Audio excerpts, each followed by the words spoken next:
Hey guys, this is going to be a short review of an obscure PC Engine game called Ninden, Gaiou, which is a game kind of similar to Ninja Gaiden or Shinobi. You basically play as this ninja, Gaiou, whose his clan has had their princess kidnapped by one of the opposing ninja clans, so he's sent on a mission to go find her. There are a lot of great cutscenes in the game, a lot of great kind of cool animation that you see here. There's no voice acting or anything like that.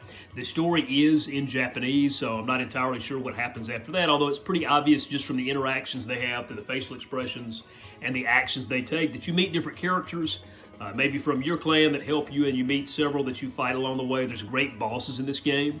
This is a game you don't need knowledge of Japanese in order to play and enjoy, although the story is in Japanese. It's a PC Engine Super CD game, so I'm playing this on my PC Engine Duo RX. And so this girl has been kidnapped from your clan, and if you kind of let this play long enough, you can kind of see the different things that happen, but I'm going to go ahead and press start. This is a great game for not having to beat it in one sitting. It's not overly long, but you can save your game. If you've beaten a boss and then you die in the next stage, it'll give you the option to save to one of 3 files, which I'll show you here. And so you have the backup RAM if you're playing again on your Duo. It'll save to the memory capacitor. And you have 1 of 3 files here, so you can just pick up where you left off. I'm on one of the last stages of the game, and I'm just going to kind of show a little gameplay here.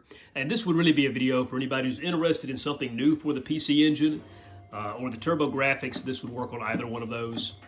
And basically you play as a Gaiou. You can jump with 2, you can attack with button 1. If you hold down button 1, you can fire projectiles.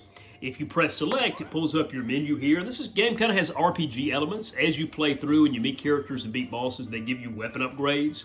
So I'm at the highest level sword here. You get better armor so you can take more hits, better projectiles, and you get magic. Now you have to pick up these little drops that the enemies from time to time will disperse, and you can try different magic attacks by pressing the start button. This is a game that I really found the challenge level to be just about perfect. It's not overly hard to the point that you want to quit and give up, but it's also not incredibly easy. The first stage or 2 was really easy, but after that, you do have a few stages. Here's a few characters that you meet along the way. There's a lot of story to it, but again, unless you know Japanese, it's not going to mean a lot to you. But again, you can kind of figure out the gist of it as you go. I think those were a couple of friends that I met along the way. But this is a game that, again, it's not overly hard. The platforming elements, there may not be platforming in this part of the game, but there are some parts of the game where you have some jumps that you have to make that can be kind of made difficult by the enemies you're also fighting. Nothing impossible, nothing terribly frustrating. I had one part that I had to play through probably 4 or 5 times to beat. But it was, to me, the perfect balance that you want in a game of not too easy, not too hard, just a really good challenge. I love the look of this game. It's bright, it's colorful. Now, if your guy moves kind of slow, but if you hold down button 1, then he can actually run.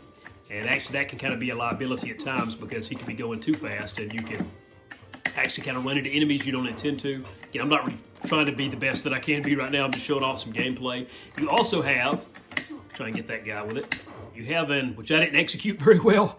Along the way, you pick up an upward thrust and a downward thrust, which kind of reminiscent of Zelda 2: A Link to the Past.